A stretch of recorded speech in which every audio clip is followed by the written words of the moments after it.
സഹോദരന്മാരെ, ഒരു മനുഷ്യൻ വല്ല തെറ്റിലും അകപ്പെട്ടു പോയെങ്കിൽ ആത്മീയരായ നിങ്ങൾ അങ്ങനെയുള്ളവരെ സൗമ്യതയുടെ ആത്മാവിൽ യഥാസ്ഥാനപ്പെടുത്തുവിൻ. അപ്പം തെറ്റിലകപ്പെട്ടു പോയവനെ ആത്മീയരായ നിങ്ങൾ സൗമ്യതയുടെ ആത്മാവിൽ യഥാസ്ഥാനം.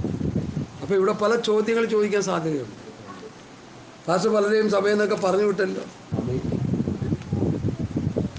പലരെയും പറഞ്ഞു വിട്ടല്ലോ, പലരും ഒക്കെ പോയല്ലോ, ഈ വാക്യപ്രകാരം ഒന്നും ഇന്ന് ചെയ്യുന്നില്ലല്ലോ.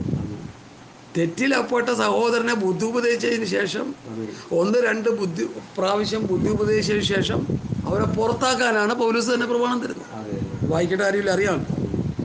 2-3 വട്ടം ബുദ്ധി ഉപദേശം ചെയ്യുക. അത് കഴിഞ്ഞിട്ട് എന്ത് ചെയ്യണം? പുറത്താക്കുക. മനഃപൂർവ്വം തെറ്റ് ചെയ്തുകൊണ്ടിരിക്കുന്നവനല്ല ഇവിടെ പറയുന്നത്. ഏതെങ്കിലും ഒരു തെറ്റിൽ അകപ്പെട്ടു പോയാൽ, ഒരു ദുരുപദേശത്തിലായി പോയാൽ, ഒരു തെറ്റായ വഴിവിട്ട അവസ്ഥയിലായി പോയാൽ അവരെന്ത് ചെയ്യണം? സൗമ്യതയുടെ ആത്മാവിൽ എന്നിട്ട് എന്ത് ചെയ്യണം? അങ്ങനെയുള്ളൊരു സൗമ്യയുടെ ആത്മാവിൽ യഥാസ്ഥാനപ്പെടുത്തിയിട്ട് നീയും പരീക്ഷയിലകപ്പെടാതിപ്പോൾ സൂക്ഷിച്ചോളണം. യഥാസ്ഥാനപ്പെടുന്നവൻ പരീക്ഷയിലും തെറ്റിലും കുറ്റത്തിലും അകപ്പെടാതിരിക്കാൻ എന്ത് ചെയ്യണം? അവൻ സൂക്ഷിച്ചോളണം. അങ്ങനെ സൂക്ഷിച്ചില്ലെങ്കിൽ എന്ത് ചെയ്യും? അവനും തെറ്റിലകപ്പെട്ടു പോകും. ഈ തെറ്റിലകപ്പെട്ടു പോവുക, ദുരുപദേശത്തിലകപ്പെട്ടു പോവുക എന്നൊക്കെ പറയുന്നത് ശരിക്കും അതിനെക്കുറിച്ച് പഠിച്ചാൽ തിരുവെഴുത്തുകളെയും ദൈവശക്തിയെയും അറിയായികയാണ് തെറ്റിപ്പോകുക. അപ്പം തിരുവെഴുത്തുകളെയും ദൈവശക്തിയും വായിച്ച് പഠിച്ചാൽ എന്തില്ല? നമുക്കതിന് നേരമില്ല. ഇപ്പോൾ തിരുവെഴുത്ത് വായിക്കാൻ നമുക്ക് നേരമില്ല, വചനം വായിക്കാൻ നമുക്ക് നേരമില്ല, നമ്മുടെ ജഡത്തെ പോഷിപ്പിക്കാനാണ് നമുക്ക് നേരം. പിന്നെ എന്തു ചെയ്യും? നമുക്കിഷ്ടമുള്ളതൊക്കെ നമ്മൾ കാണുകയും കേൾക്കുകയൊക്കെ ചെയ്തുകൊണ്ടിരിക്കും. പിന്നെ എങ്ങനെ ദൈവവചനം വായിക്കുന്നു? അപ്പം അങ്ങനെ വരുമ്പോൾ ഇപ്പോൾ തെറ്റിപ്പോയാൽ അതിൽ അതിശോക്തിയില്ല. അതുകൊണ്ട് തെറ്റിപ്പോകാതിരിക്കാൻ ഒരൊറ്റ വഴിയേ ഉള്ളൂ: തിരുവെഴുത്തുകളെയും ദൈവശക്തിയെയും തിരിച്ചറിയാൻ. തിരുവെഴുത്തറിയണം, ദൈവശക്തി അറിയണം. ഇന്ന് പിശാചിന്റെ ശക്തി ദൈവശക്തി എന്ന് പറഞ്ഞ് ബഹുഭൂരിപക്ഷം ക്രിസ്ത്യാനികൾ തുള്ളിച്ചാടി സന്തോഷിച്ചുകൊണ്ടിരിക്കുന്നു. പിശാച് നൃത്തം ചെയ്യുമ്പോൾ അത് ദൈവത്തിന്റെ ആത്മാവിന്റെ ശക്തിയാണെന്ന് പറഞ്ഞുകൊണ്ടിരിക്കും. ഞാനത് പറയാതെ വിശദീകരണം തരാതെ നിങ്ങൾക്കറിയാം. വിശദീകരണത്തിലേക്ക് ഞാൻ പോകുന്നില്ല. ഞാൻ എൻ്റെ ബൈബിൾ കോളേജിൽ പഠിച്ചുകൊണ്ടിരുന്ന ഒരു സഹോദരിച്ചിരി പ്രായമുള്ളൊരു അച്ഛനാണ്. ഈ നെഹ്റൂസ്റ്റേഡിയത്തിലൊരു മീറ്റിംഗ് നടത്തിയപ്പോൾ മുഴുവൻ കൾട്ടായാണോ മീറ്റിംഗ് ആണോ, മുഴുവൻ കൾട്ടാ, പിശാചിൻ്റെ പേർവാഴ്ചയായിരുന്നു അവിടെ. ഞാൻ നോക്കുമ്പോൾ ഈ സഹോദരൻ അതിൻ്റെ ഉള്ളിൽ കിടന്ന് കളിക്കുക. സ്തോത്രം സ്തോത്രം സ്തോത്രം. ഈ സഹോദരൻ അതിൻ്റെ ഉള്ളിൽ കിടന്ന് കളിക്കുക. ഞാൻ അതിശയിച്ചു. കാരണം ഇദ്ദേഹത്തിന് ഒന്നാമത് വചനവുമായിട്ട് ബന്ധമില്ല, ഒരാത്മീയ കാഴ്ചപ്പാടില്ല, ശരിയായ ദർശനമില്ല. അപ്പം ഇയാളത്തിനാവും പോയിക്കൊണ്ടിരിക്കുക. എന്തു ചെയ്യാനാ? എന്നെ കേൾക്കുന്ന പ്രിയപ്പെട്ടവരെ, വേദപുസ്തകം വായിച്ചു പഠിക്കണം. ഞാൻ നേരത്തെ പറഞ്ഞല്ലോ, പുതിയ നിയമസഭയുടെ ഉപദേശം എന്താണെന്ന് വായിച്ച് പഠിക്കണം. മോശയുടെ ന്യായപ്രമാണം എന്താണെന്ന് വായിച്ച് പഠിക്കണം. ക്രിസ്തുവിൻ്റെ ന്യായപ്രമാണം എന്താണെന്ന് വായിച്ച് പഠിക്കണം. അങ്ങനെ പഠിക്കാൻ കഴിയുന്നില്ലെങ്കിൽ, അറിയാൻ കഴിയുന്നില്ലെങ്കിൽ അറിവുള്ളവരോട് ചോദിച്ചു. നമുക്ക് എല്ലാവർക്കും എല്ലാം അറിയാമെന്ന് പറഞ്ഞിരിക്കുക. അതാ ഏറ്റവും വലിയ കുഴപ്പം. എല്ലാവർക്കും എല്ലാം അറിയത്തില്ല. നമുക്ക് ഒത്തിരി കാര്യങ്ങൾ, ലോകത്തുള്ള മനുഷ്യന് ഒത്തിരി കാര്യങ്ങൾ അറിയാം. പക്ഷേ അറിയേണ്ടതൊന്നും ഇതുവരെ അറിഞ്ഞിട്ടില്ല. അതാ പൗലോസിന്റെ പഠിപ്പിക്കുന്നത്. അറിയേണ്ടത് അറിഞ്ഞിട്ടില്ല. നമുക്ക് ആവശ്യമില്ലാത്ത പലതും നമ്മൾ പഠിച്ച് തലയിൽ കയറ്റി വെച്ചിരിക്കും. ഇപ്പം ഇന്നത്തെ കാലത്ത് പൈസ ഉണ്ടാക്കാൻ എങ്ങനെയാണെന്ന് അറിയാം ആൾക്കാർ. ന്യൂട്രൽ വഴിയിൽ പൈസ ഉണ്ടാക്കാം. അതുകൊണ്ട് കാര്യമായില്ല. കഠിനാധ്വാനം ചെയ്ത് രക്തം വേർപ്പാക്കി ഉണ്ടാക്കുന്ന പണമേ എന്ത് ചെയ്യത്തുള്ളൂ? നിലനിൽക്കത്തുള്ളൂ. അതിന് ദൈവസന്നിധിയിൽ മാന്യതയുള്ളൂ. അല്ല കുറുക്ക് വഴിയിലൂടെ കൊണ്ടായിക്കഴിഞ്ഞാൽ ആ വഴി തന്നെ അങ്ങ് പോവുകയും ചെയ്യും. അതുകൊണ്ട് പ്രിയപ്പെട്ടവരെ, സ്തോത്രം, ഇവിടെ പറയുന്നത് ആരെങ്കിലും തെറ്റിപ്പോയാൽ അവരെ സൗമ്യതയുടെ ആത്മാവിൽ യഥാസ്ഥാനപ്പെടുത്തുക. അങ്ങനെ യഥാസ്ഥാനപ്പെടുത്തിയിട്ട് യഥാസ്ഥാനപ്പെടുന്നവൻ തെറ്റിപ്പോകാതിരിപ്പാൻ, പരീക്ഷയിൽ അകപ്പെടാതിരിപ്പാൻ. കർത്താവ് തൻ്റെ ശിഷ്യന്മാരോട് എന്താ പറഞ്ഞു? പരീക്ഷയിൽ അകപ്പെടാതിരിക്കാനായിട്ട് എന്താ പറഞ്ഞു? കറക്റ്റ്. പരീക്ഷയിൽ അകപ്പെടാൻ ഉണർന്നിരുന്ന് പ്രാർത്ഥിക്കുക. സദാകാലം ഉണർന്നും പ്രാർത്ഥിച്ചു കൊണ്ടിരിക്കുക. ഈ പരീക്ഷകൾ കൊണ്ടുവരുന്ന സാത്താനാണ്. പ്രലോഭനങ്ങൾ കൊണ്ടുവരുന്ന സാത്താനാണ്. നമ്മൾ തെറ്റിച്ച് കളയുന്ന സാത്താനാണ്. അവിടെ നമുക്ക് നിലനിൽക്കണമെങ്കിൽ ഉണർന്നിരുന്ന് നമ്മൾ പ്രാർത്ഥിക്കണം.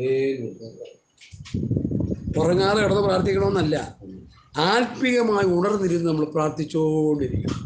ഇല്ലെങ്കിൽ എത്താൻ പറ്റും, നമ്മൾ തെറ്റി. സ്തോത്രം. തമ്മിൽ തമ്മിൽ, രണ്ടാം വാക്യം, തമ്മിൽ തമ്മിൽ ഭാരങ്ങളെ ചുമക്കും. ഭാരങ്ങളെ ചുമക്കും. ഓരോരുത്തർക്ക് ഭാരമുണ്ടോ? ഉണ്ടെന്നേ. ആരെത്ര പറഞ്ഞാലും ഞാൻ സമയം, ഓരോരുത്തർക്കും ഓരോ ഭാരമുണ്ട്. പിന്നെ ആക്ട് ചെയ്ത് കാണിക്കുക എനിക്ക് ഭാരമൊന്നും ഇല്ലെന്ന്. എല്ലാവർക്കും ഉണ്ട് ഭാരം. എന്നാൽ ഇന്ന് പൽക്കാലം ഞാൻ പറയട്ടെ, കർത്താവ് പറഞ്ഞു, അധ്വാനിക്കുന്നവരും ഭാരം ചുമക്കുന്നതുമായുള്ളവരെ നിങ്ങളെല്ലാവരും എൻ്റെ അടുക്കൽ, ഞാൻ നിങ്ങളെ ആശ്രയിക്കും. നമ്മൾ ഈ ഭാരം ചുമന്നു നടക്കാതെ കർത്താവിൻ്റെ കരങ്ങളിലോട്ട് ഹാൻഡ് ഓവർ ചെയ്യും, കൊണ്ട് ഇട്ട് കൊടുക്കേ. കർത്താവ് ചുമന്നോട്ടെ. ഞാനെന്തിനാ ചുമക്കുന്നത്? മറ്റേ കാളവണ്ടിക്കാരൻ്റെ യാത്രയിൽ ആ കഥ നമുക്കറിയത്തില്ലേ, ഒരു അമ്മച്ചിയുടെ കഥ. കാളവണ്ടിക്കാരൻ പോരുമ്പോൾ അമ്മച്ചി ചുമട് ചുമന്നിട്ട് പോകുന്ന അമ്മച്ചി ഒന്ന് കാളവണ്ടിയുടെ ഉള്ളിലോട്ട് ഇട്ടോ, അമ്മച്ചി കയറിയിരുന്നു പൊക്കോളാം, നമുക്കൊരു ഒത്തിരി 10-25 കിലോമീറ്റർ യാത്രയുണ്ട്. അതുപോലെ അമ്മച്ചി കേട്ടു, സാധനവും കയറ്റി വെച്ചു. അമ്മച്ചി ഒരു കണക്കിന് അടച്ച് കയറിയ എൻ്റെ ഉള്ളിൽ ഇരിക്കുക. കുറച്ച് കഴിഞ്ഞപ്പോൾ ഞരക്കവും മൂളവും എല്ലാം കേൾക്കാം. ഈ ചുമടെടുത്ത് പിന്നെയും തല വെച്ചോണ്ടിരിക്കുക. കാളവണ്ടിക്കാരൻ, എന്തോ അമ്മച്ചി ഇത്? ഇത് മോൻ എന്നെയും എൻ്റെ ഈ ചുമടും കൂടി ചുമക്കുമ്പോൾ മോൻ വല്ലാതെ അവശരായി, അതുകൊണ്ട് ഞാൻ എതിർത്ത് വെച്ചതാണ്. അതുപോലെയാണ് ഇന്നത്തെ വിശ്വാസികൾ. ഭാരം ചുമന്നോളാന്ന് കർത്താവ് പറഞ്ഞാലും പിന്നെയും ചുമന്നുകൊണ്ട് നടക്കുക. ഇടയ്ക്കിടയ്ക്ക് കിടന്ന് ചക്രശ്വാസം വലിക്കുക. എന്നെ കേൾക്കുന്ന ആരെങ്കിലും ജീവിതഭാരം ചുമന്നുകൊണ്ട് നടക്കുന്നവരുണ്ടെങ്കിൽ അത് കർത്താവിൻ്റെ കരങ്ങളിൽ കൊടുക്കുക. മാനസിക സംഘർഷങ്ങളാകുന്ന ഭാരങ്ങൾ ചുമന്നുകൊണ്ട് നടക്കുന്നെങ്കിൽ ആ ഭാരം നിങ്ങൾ കർത്താവിൻ്റെ കരങ്ങളിലോട്ട് കൊടുക്കുക. ഒരു റിലീസാണ്, ഫ്രീ ആയിട്ട് നടക്കേ. ഹല്ലേലൂയ. അതൊരു കൃപയാ ദൈവമക്കളെ. നമ്മുടെ വിഷയങ്ങളെ നമ്മൾ ചുമന്നുകൊണ്ട് നടന്ന് നമ്മൾ വെറുതെ കിടന്ന് ബേജാറാകാതെ അത് കർത്താവിൻ്റെ കരങ്ങളിൽ കൊടുത്തിട്ട് സന്തോഷിക്കുന്നത് ഒരു കൃപയാണ്. അത് പ്രാപിച്ചെടുക്കുക ഈ ദിവസം. Hallelujah, hallelujah. എബ്രായലേഖനം 12-ാം അധ്യായത്തിൽ, ആകയാൽ നാമും സാക്ഷികളുടെ ഇത്ര വലിയൊരു സമൂഹം നമുക്ക് ചുറ്റും നിൽക്കുന്നുണ്ട്, സകല ഭാരവും മുറുകെ പറ്റുന്ന പാപവും വിട്ട് നമുക്ക് മുമ്പിൽ വെച്ചിരിക്കുന്ന ഓട്ടം സ്ഥിരതയോട് ഓടുക, വിശ്വാസത്തിനായതിന് പൂർത്തി വന്നിട്ട് യേശുവിനോട്. അപ്പോൾ ഭാരം വിട്ടോടുക, പാപം വിട്ടോടുക, ഭാരം വിട്ടോടുക, പാപം വിട്ടോടുക. ഇത് രണ്ടും ചെയ്തില്ലെങ്കിൽ എന്താ പറ്റും? ആ ഭാരം നിന്നെ നശിപ്പിച്ചു കളയും. അതാ ഇവിടെ പറയുന്നത്. തമ്മിൽ തമ്മിൽ ഭാരങ്ങളെ ചുമക്കും ക്രിസ്തുവിൻ്റെ ന്യായപ്രമാണങ്ങൾ. അപ്പോൾ നിങ്ങളുടെ ഭാരം ഞാനൊന്ന് ചുമക്കുമ്പോൾ, എൻ്റെ ഭാരം നിങ്ങളൊന്ന് ചുമക്കുമ്പോൾ, അങ്ങോട്ട് ഇങ്ങോട്ട് ഭാരം ചുമക്കുമ്പോൾ ആ ഭാരത്തിൻ്റെ മൈനസ് വെയിറ്റ് വരുന്നു. അതൊരു മനുഷ്യന് താങ്ങാൻ പറ്റുന്നതാണ്. പക്ഷെ ആരെങ്കിലും ഒരു ഹെൽപ്പ് ചെയ്യാനില്ലെങ്കിൽ എന്താ പറ്റും? ഇപ്പോൾ പട്ടിണി കിടക്കുന്ന ഒരാളുടെ വീട്ടിൽ ചെന്ന് കയറിയിട്ട് സ്തോത്രം ചെയ്ത് പ്രാർത്ഥിച്ചിട്ട് പോരാതെ ഒരു 500-1000 രൂപ എടുത്ത് കൊടുത്തിട്ട് അരി മേടിച്ച് കഞ്ഞി വെച്ച് കുടിക്കുക 2 ആഴ്ച എന്ന് പറഞ്ഞാൽ അതല്ലേ ഭാരം ചുമക്കുന്നത്? പ്രാർത്ഥിച്ചു പോകുന്നത് എന്താ? ഉടായ്പ ഭാരം ചുമക്കല. അങ്ങനെയല്ല, നമ്മളവരുടെ ഭാരം ലഘൂകരിക്കുക. അതാ ഇവിടെ തമ്മിൽ ഭാരങ്ങളെ ചുമക്കുക. ഒരു വിശ്വാസി ഭാരത്തിലായിരിക്കുന്നെങ്കിൽ, ഭാരത്തിൽ നിന്ന് ഇച്ചിരി കരകയറിയൊരു വിശ്വാസി ഉണ്ടെങ്കിൽ അവൻ്റെ ഭാരത്തിന് ഏറ്റ നിലയിൽ അവനെ എന്ത് ചെയ്യുക? ഒരു കൈത്താങ്ങ് ഏതെങ്കിലും നിലയിൽ അതവന് ആശ്വാസമാണ്. തമ്മിൽ ഭാരം ചുമക്കുക. ഭാരമില്ലാത്തൊരു ക്രിസ്തു ജീവിതമില്ല. പോരാട്ടമില്ലാത്തൊരു ക്രിസ്തു ജീവിതം ജീവിതമല്ല. പ്രതികൂലങ്ങളില്ലാത്തൊരു ക്രിസ്തു ജീവിതം ജീവിതമല്ല. കർത്താവ് അനുഭവിച്ച പോലുള്ള കഷ്ടപ്പാട് ആരാ അനുഭവിച്ചത്? ഇന്നലെ കണ്ട് ഞാൻ ചിന്തിച്ചില്ല. മുതുക് ഉഴവുചാല് പോലെ കീറിയെന്നാ പറയണ പ്രവാചകൻ. ചാട്ടയിൽ ഇരുമ്പ് കൊളുത്ത് ഇട്ടിട്ട് അടിച്ച് വലിക്കുമ്പോൾ മുതുകിങ്ങനെ കീറി പുറത്തു പോയി. റോമൻ നാണയം ഉപയോഗിച്ച് ഈ താടിയുടെ മുടികൾ പിഴുത് എടുക്കുക. ഇങ്ങനെ പിഴുതെടുക്കും. റോമൻ നാണയം 2 പിടിച്ച് ഇങ്ങനെ പിഴുതെടുക്കുമ്പോൾ വേദനയില്ലേ? ഒരു മുള്ളു കൊണ്ടൊരു കിരീടം ഉണ്ടാക്കി തലയിൽ അടിച്ചങ്ങോട്ട് കയറ്റും വേദനയില്ലേ? പച്ച ശരീരത്തിൽ ചെയ്യുമ്പോൾ വേദനയില്ലേ? അങ്ങനെ പീഡകൾ അനുഭവിച്ചു, കഷ്ടം അനുഭവിച്ചു കർത്താവ്. ക്രിസ്തു നിങ്ങൾക്ക് വേണ്ടി കഷ്ടം അനുഭവിച്ചു നിങ്ങളുടെ കാൽച്ചുവട് പിന്തുടരുവാൻ. കർത്താവ് അനുഭവിച്ച കഷ്ടതയൊന്നും ആർക്കും അനുഭവിക്കാൻ പറ്റത്തില്ല. അങ്ങനെ അനുഭവിച്ചവരുണ്ടെന്നൊക്കെ പറയുന്നുണ്ട്. ഓക്കെ, ശരി. അതിലും വലുത് അനുഭവിച്ചവരുണ്ടെന്നൊക്കെ പറയുന്നുണ്ട്. ശരിയായിരിക്കാം. റോമൻ ഭരണകാലത്ത് വിശ്വാസികളുടെ നാവ് കൊടിലുകൊണ്ട് പ്ലെയർ കൊണ്ട് വലിച്ചു ഊരിയെടുത്തു. ഘോരമായ പീഡയാണല്ലേ, സഹിക്കാൻ പറ്റത്തില്ല. രണ്ട് അടുത്തടുത്ത് നിൽക്കുന്ന രണ്ട് മരങ്ങളുടെ കൊമ്പുകൾ ചായച്ചു വെച്ചിട്ട് ഒരു കാല് ഈ മരത്തിലും ഒരു കാല് ഈ മരത്തിലും ഇങ്ങനെ കെട്ടി നല്ലോണം റെഡിയാക്കി വെച്ചിട്ട് കൊമ്പുകൾ വിട്ടുകൊടുക്കുമ്പോൾ മനുഷ്യൻ രണ്ടായിട്ട് കീറി മരിക്കും.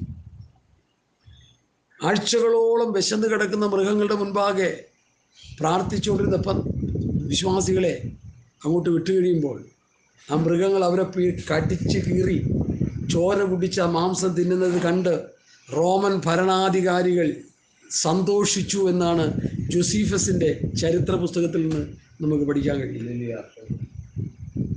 ചെവികളിൽ, മൂക്കിൽ, വായിൽ ഈയ ഉരുക്കി ഒഴിച്ചു. ചിന്തിച്ചു. അത് റോമൻ കാത്തലിക്സ് ചെയ്ത, പോപ്പിൻ്റെ ആൾക്കാർ ചെയ്തതാണ് വിശ്വാസികളെ. ചെവിയിൽ ഈയ ഉരുക്കി ഒഴിക്കുക, രണ്ട് ചെവിയിൽ ഈയ ഉരുക്കി മൂക്കിലൊഴിക്കുക, എവിടെയൊക്കെ ദൂരമുണ്ട് അവിടെയൊക്കെ ഈയ ഉരുക്കി ഒഴിച്ചേക്കുക, അങ്ങനെ പീഡിപ്പിക്കുക. ക്രൈസ്തവ സഭ കടന്നുപോയ പീഡയുടെ ചരിത്രം, യഹൂദ ജാതി കടന്നുപോയ പീഡയുടെ ചരിത്രം ഒരു മനുഷ്യ മനസ്സാക്ഷിയുള്ളവന് കേട്ടിരിക്കാൻ കഴിയില്ല. അത്ര ഭീകരമായിരുന്നു. ഞാൻ എന്തിനാ ഇതൊക്കെ പറഞ്ഞെന്ന് വെച്ചാൽ, നമ്മളെ സഹോദരന്മാർ ആരെങ്കിലും ഭാരം അനുഭവിക്കുന്നുണ്ടെങ്കിൽ, കഷ്ടത അനുഭവിക്കുന്നുണ്ടെങ്കിൽ എന്ത് ചെയ്യുക?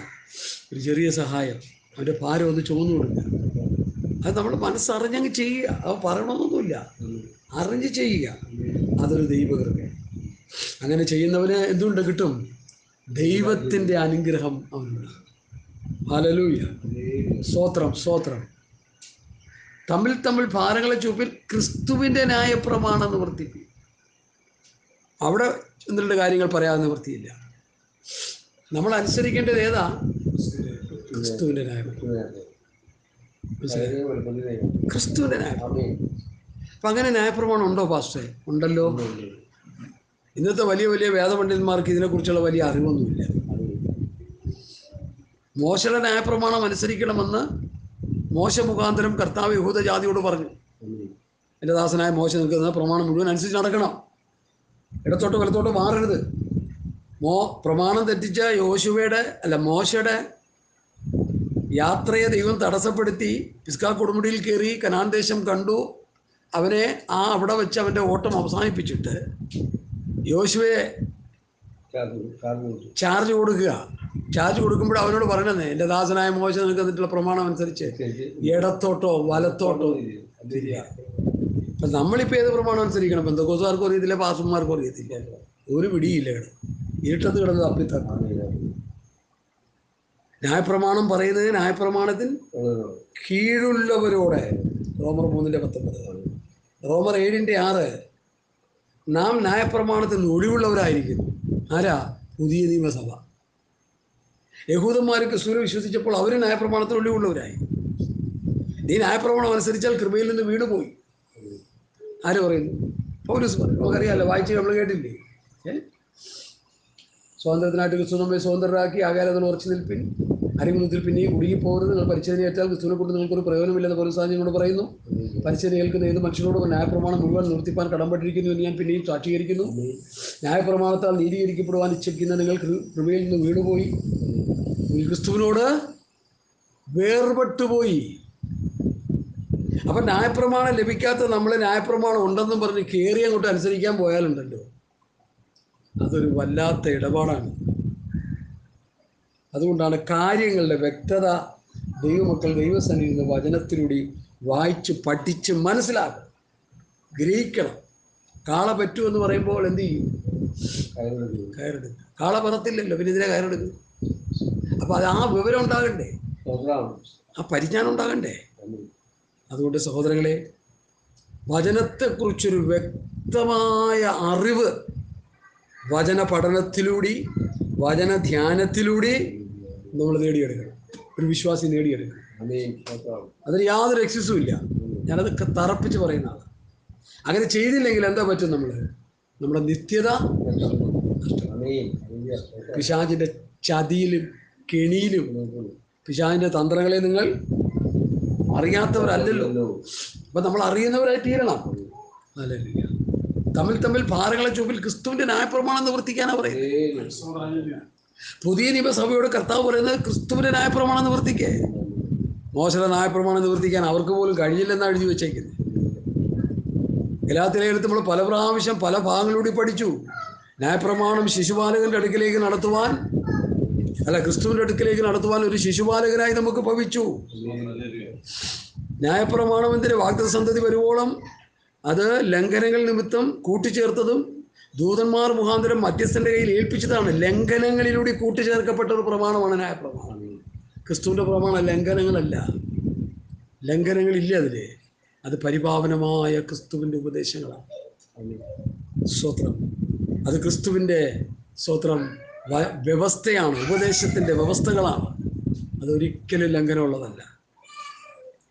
ക്രിസ്തുവിനോടുകൂടി ചേരുവാൻ സ്നാനമേറ്റിരിക്കും നമ്മൾ ക്രിസ്തുവിനെ ധരിച്ചിരിക്കുന്നു.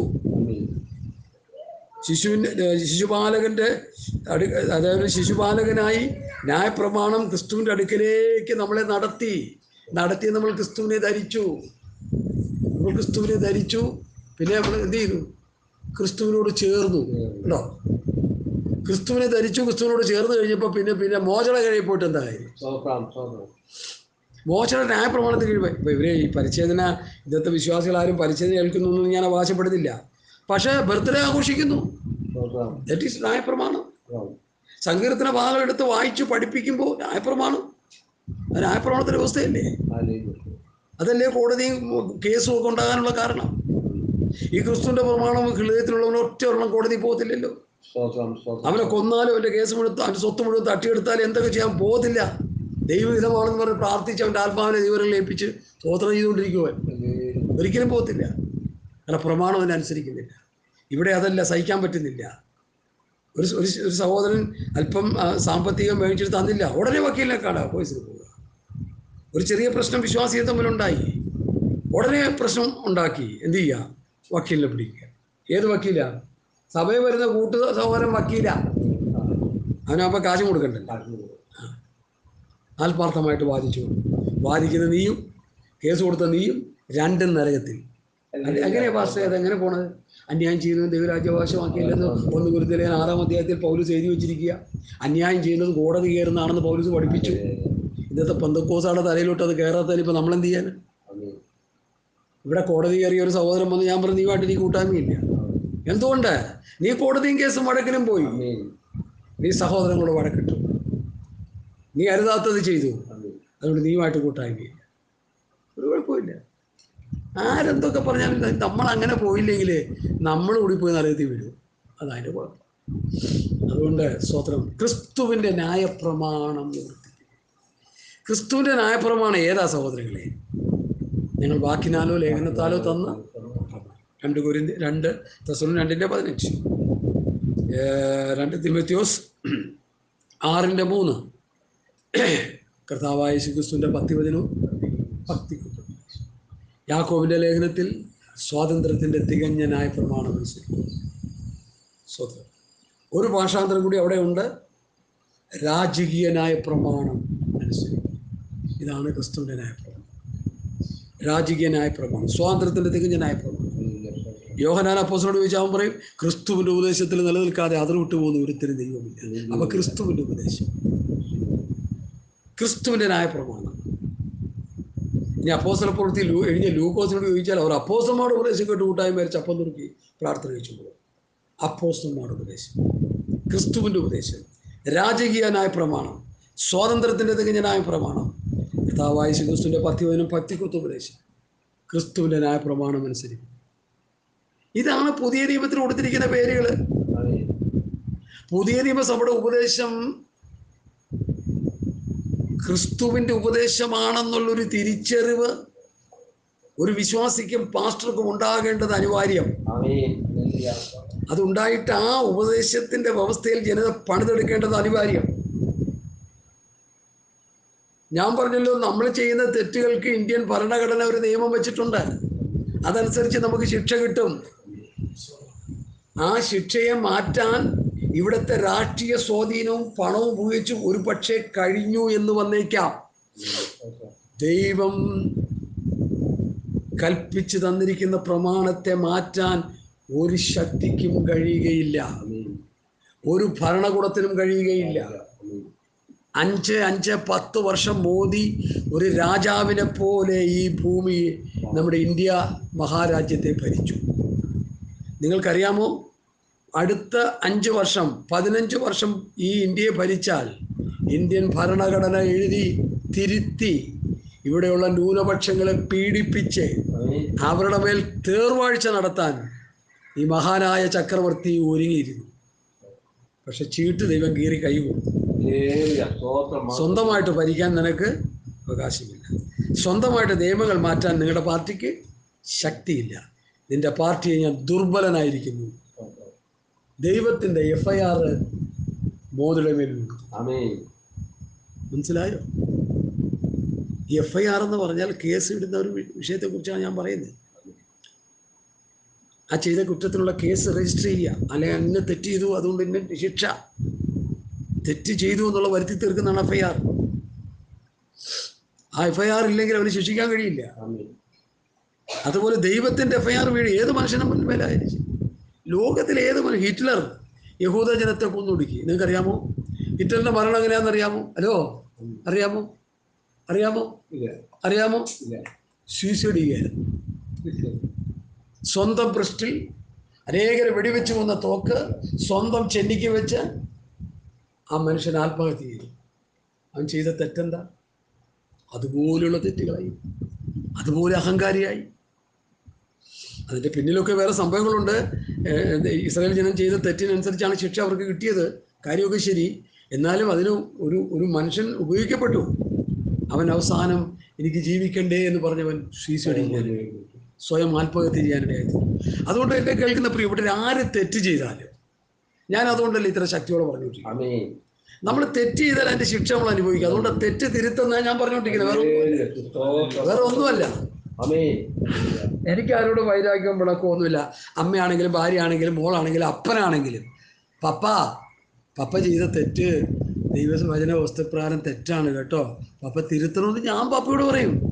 എനിക്ക് പറയണേ എന്താ മടി? പപ്പയ്ക്കതറിയില്ല.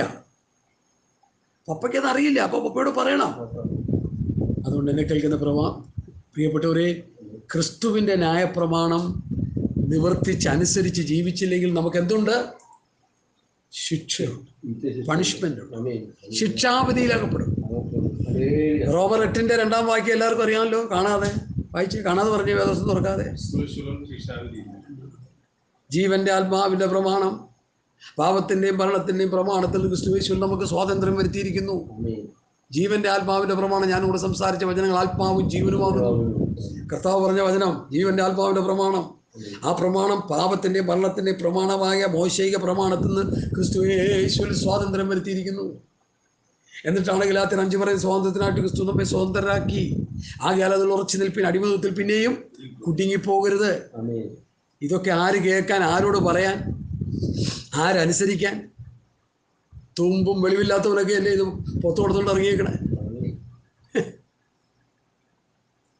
ഞാനൊക്കെ അന്ന് പ്രസംഗിച്ച് കിടന്നെന്ന് പറഞ്ഞാൽ ആരും സഭ എഴുന്നേറ്റ് ഒരു പ്രബോധനമൊക്കെ പറയുന്നുള്ളൂ, അല്ലാതെ മറ്റൊരു മുമ്പിലൊന്നും പ്രസംഗിക്കാൻ നമുക്ക് അതിനുള്ള ആംബിയറും ഇല്ലാതെ ചെയ്യത്തിലുമില്ല. ഇന്നതല്ല, ഇൻ്റർനെറ്റിലൂടെയും ലോകത്ത് അവിടെ ഇവിടെയും വാട്സപ്പിലൂടെയും പിന്നെന്താ ഇൻസ്റ്റഗ്രാമിലൂടെയും യൂട്യൂബിലൂടെയും ഒക്കെ പൊട്ടത്തരങ്ങൾ വിളിച്ചു പറയുന്നതിന് വല്ല അതിരുമുണ്ടോ? നാണമുണ്ടോ അവർക്ക്? ഹല്ലേലൂയ. ദൈവവചനത്തിന്റെ വ്യവസ്ഥ പാലിച്ചില്ലെങ്കിൽ ദൈവം തൂക്കുകെട്ട പിടിക്കും. തൂക്കുകെട്ട പിടിക്കുന്ന എന്തിനാണെന്നറിയാമോ? ലെവൽ ചെയ്യാൻ. ഒരു മൂലക്കല്ലിൽ കല്ല് വെച്ചിങ്ങനെ കെട്ടി വരിക. ക്ലാസ് ആ കല്ലിഞ്ഞുണ്ടോ, പെട്ട കല്ലുണ്ടോ, ജോലിയുണ്ടോ, കല്ലെടുത്തുണ്ടോ, ഓരോന്നിങ്ങനെ വെച്ച് ചാന്ത് വെച്ച് അങ്ങനെ പോവാണ്. ഒരു കട്ട വെച്ച് കഴിഞ്ഞാൽ തൂക്കുകെട്ട പിടിക്കും.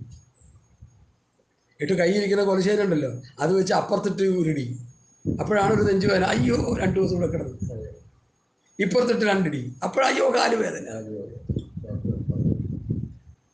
പിന്നെ അത് കഴിഞ്ഞ് സൈഡിൽ നിന്ന് ഒരു തട്ടിങ്ങോട്ട്. ചിലതൊക്കെ ഇങ്ങനെ ഇരിക്കും. അപ്പം അതിനെയൊക്കെ എന്ത് ചെയ്യുക? തട്ടി നേരെയാക്കി തൂക്കട്ട പിടിച്ച് പണിത് അങ്ങനെ ഒരു കെട്ടറായിരിക്കുന്നത്.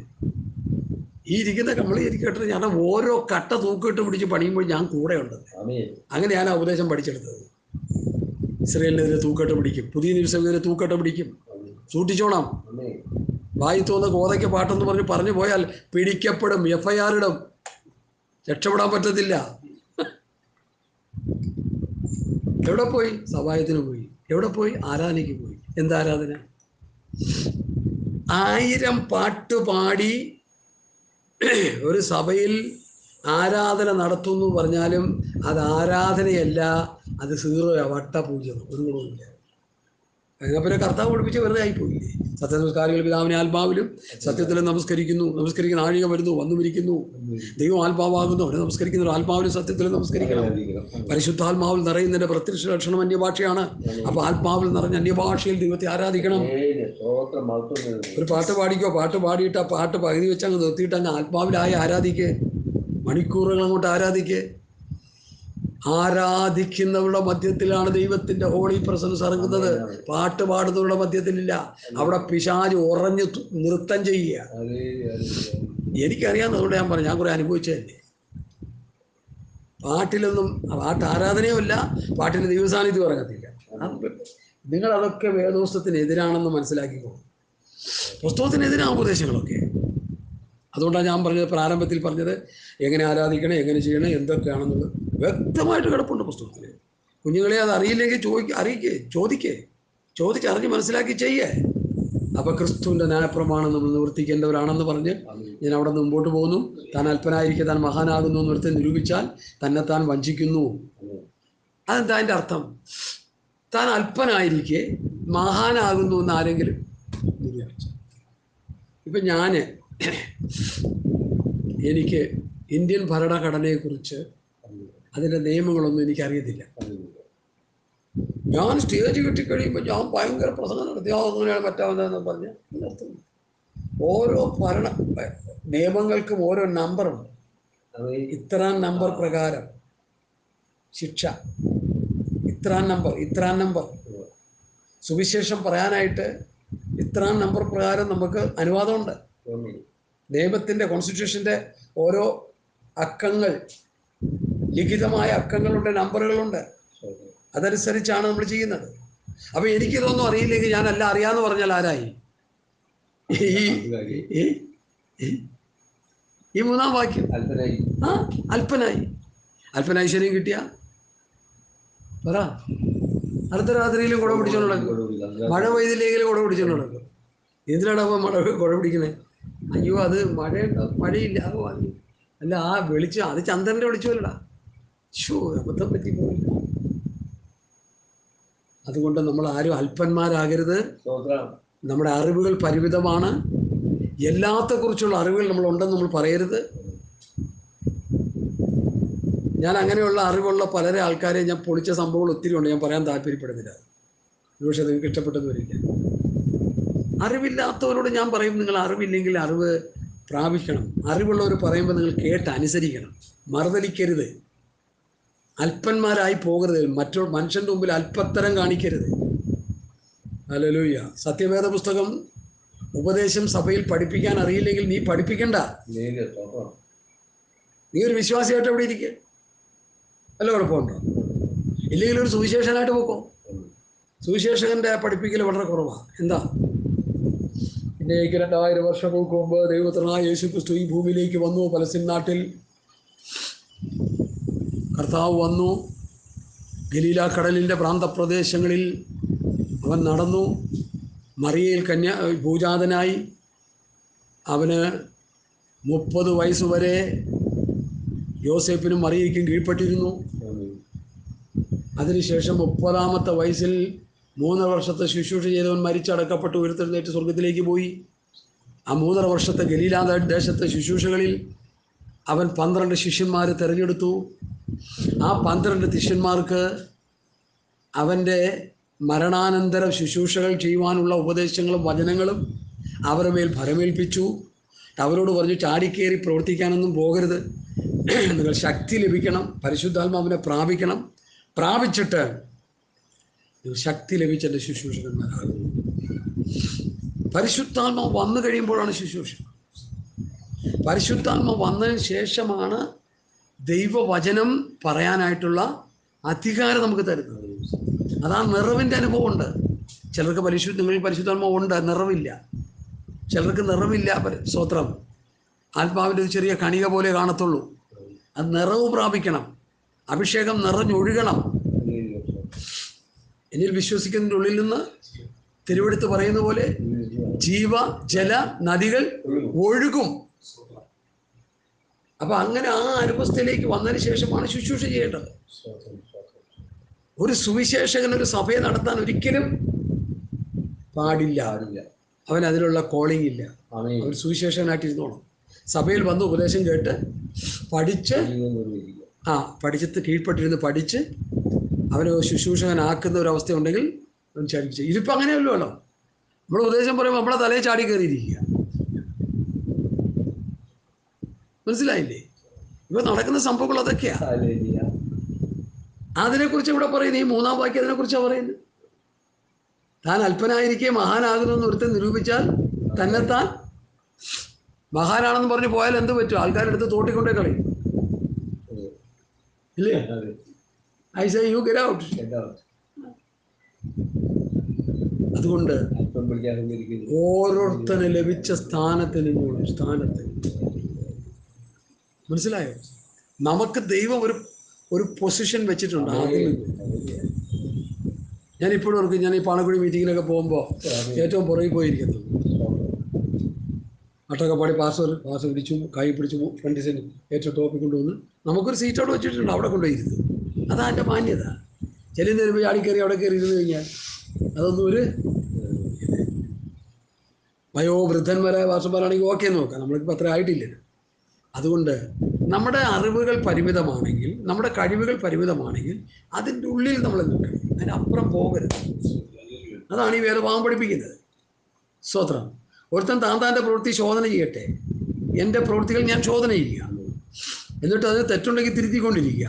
എന്നാൽ അവൻ തൻ്റെ പ്രശംസ മറ്റൊരുത്തനെ കാണിക്കാതെ തന്നിൽ തന്നെ അടക്കി വയ്ക്കും. നമ്മൾ ശോധന ചെയ്തിട്ട് നമ്മുടെ ആംബിയർ ഇത്രയേ ഉള്ളൂ, നമ്മുടെ കഴിവുകൾ ഇത്രയേ ഉള്ളൂ, നമുക്കൊരു വചനം തന്നാൽ പ്രസംഗിക്കാൻ അറിയത്തില്ല, നമുക്കൊരു ഉപദേശം തന്നാൽ അത് പറഞ്ഞ് സ്തോത്രം മറ്റുള്ളവരെ ഗ്രഹിപ്പിക്കാൻ കഴിയത്തില്ല. ഞങ്ങൾ ബൈബിൾ കോളേജിൽ പഠിക്കുമ്പോൾ ഓരോ സബ്ജക്റ്റ് തരും. ഫെയ്ത്ത്, പൊറിക്കിഷൻ, നടപ്പ്, വിശ്വാസം, പിന്നെ എന്താണ് ഓരോ സബ്ജക്റ്റ് തരും. അത് വചനത്തിലൂടെ എടുത്ത് പഠിച്ച് ആത്മാവിൽ പ്രാർത്ഥിച്ച് പ്രസംഗിക്കണം. തെറ്റിപ്പോയി കഴിഞ്ഞാൽ ജൂറിമാരിപ്പുണ്ട്. എന്തുവാടേ വിളിച്ച് പറയണേ? ആക്കെ കൊള്ളില്ലാത്ത കാര്യങ്ങളാണ് പറഞ്ഞു വയ്ക്കണത്. കോഴിമുട്ട ഇട്ട് കൊടുക്കും മാർക്ക്. ഒരു സാറേ എനിക്ക് കോഴിമുട്ട, നിന്റെ വർത്തമാനം അതുപോലെ ആയിരുന്നു, നിന്റെ പഠിപ്പിക്കൽ അതുപോലെ ആയിരുന്നു. അപ്പം അതുകൊണ്ട് ഓരോരുത്തർക്ക് ലഭിച്ച ആ വ്യവസ്ഥയിൽ നിന്നുകൊണ്ട് നീ ദാസനാണെങ്കിൽ യജമാനന്റെ സ്ഥലത്തേക്ക് നീ പോകരുത്. നീ ഒരു സുവിശേഷകനാണെങ്കിൽ സുവിശേഷനായിട്ടിരുന്നു. നീ അപ്പോസ്തലനാണെങ്കിൽ അപ്പോസ്തലനെ ശുശ്രൂഷ ചെയ്യും. ഉപദേഷ്ടാവാണെങ്കിൽ അതിൻ്റെ ചെയ്യാൻ. ഹല്ലേലൂയ, സ്തോത്രം. അവൻ ചിലർ അപ്പോസ്തലന്മാരായി, ചില പ്രവാചകന്മാരായി, സുവിശേഷകന്മാരായി, ഇടയന്മാരായി, ഉപദേഷ്ടാക്കന്മാരായി 5 വിധ ശുശ്രൂഷകൾ. ഇത് ചിലർ എല്ലാവരും ചെയ്യും. ഈ 5 വിധ ശുശ്രൂഷയും ചെയ്യുന്ന ആൾക്കാരുണ്ട്. അതാ പൗലോസ്. അപ്പോൾ എല്ലാവർക്കും എല്ലാം ചെയ്യാൻ പറ്റത്തില്ല. അവരവർക്ക് കൊടുത്ത ശുശ്രൂഷകൾക്കനുസരിച്ച് അവരവർ ചെയ്തോട്ടെ. ഹല്ലേലൂയ. എന്നാൽ അവൻ തൻ്റെ പ്രശംസ മറ്റൊന്നെ കാണാതെ തന്നിൽ തന്നെ അടയ്ക്കും. ഓരോരുത്തൻ താൻ്റെ ചുമട് ചുമക്കും. അപ്പം നമുക്കെല്ലാവർക്കും ചുമടുണ്ട്. ഫ്രാൻസിനൊരു ചുമടുണ്ട്, എനിക്കൊരു ചുമടുണ്ട്. സ്തോത്രം, സ്തോത്രം, സ്തോത്രം.